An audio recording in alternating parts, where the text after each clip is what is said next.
Hi, I'm Joseph O'Connor, and this is another in a series of short videos about coaching the brain, practical applications of neuroscience to coaching. So we're talking about our beliefs, our mental models. And how do we learn these? Well, we don't come with them pre-programmed. We learn them from experience.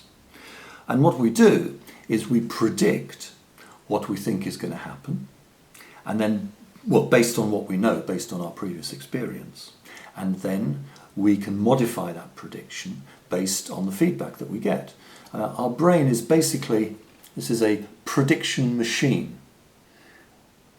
We make predictions about the world, take the feedback, and then modify. That's what learning is about. So for example,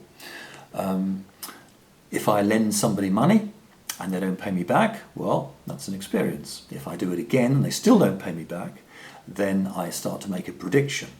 If I lend them money, they are not going to pay me back, therefore I don't lend them money.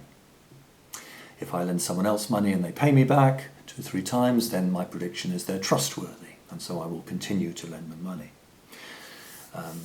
If I lent money to somebody and they didn't pay me back and I kept on doing it, then I wouldn't be learning. I wouldn't be modifying my prediction. So this is what we do. We predict and then we modify that prediction. And we always try to keep our predictions as best we can, as accurate as we can. And this is true for our sensory experience as well as our thinking. When we look out into the world, our brain actually predicts what it thinks we're going to see and then modifies that based on the signals that come through the eyes and are interpreted in the optic nerve. So it's always predict, modify. And in particular, we predict how rewarding an experience is going to be, whether it's going to make us happy or not, how much it's going to make us happy. If something happens that's better than our expectations, this is great. If it's worse than our expectations, we feel disappointed, we feel down. If it's the same as our expectations, if it meets our expectations, then it's kind of okay, but it's no big deal. So for example, many years ago when I started to travel by air, I would travel economy class in aeroplanes. Not very comfortable, but that was what I did, and I got used to it. And some economy class was better, and it was great if I could get a seat by the window, or a seat with more leg room, or something like that.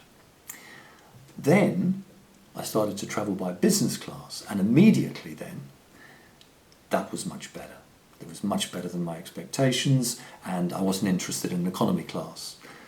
If I had to go back to economy class, not good. And then business class became normal, I got used to it, wasn't a big deal anymore. Then I flew business class on a particular airline, which was much better than other business class. So again, my expectations rose. And then the normal business class became a little bit disappointing.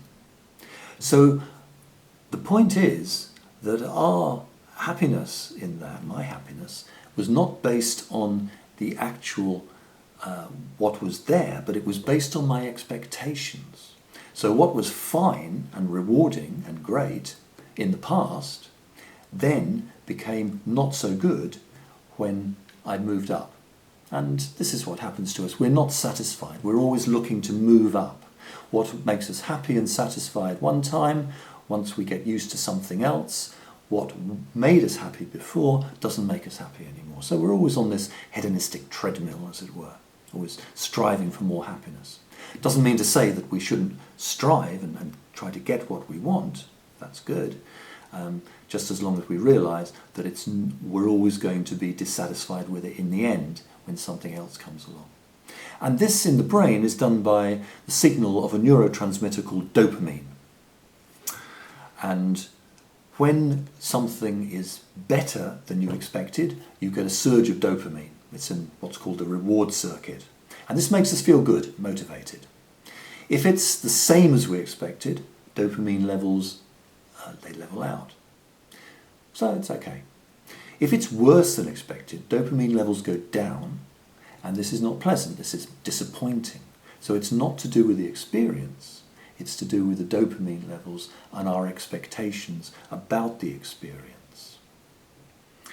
And this is very important, and we can go into a lot about this in terms of how we judge things by our expectations, not about what's actually there.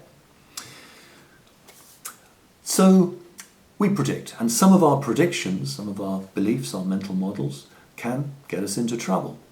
So we'll look more about that in the next video.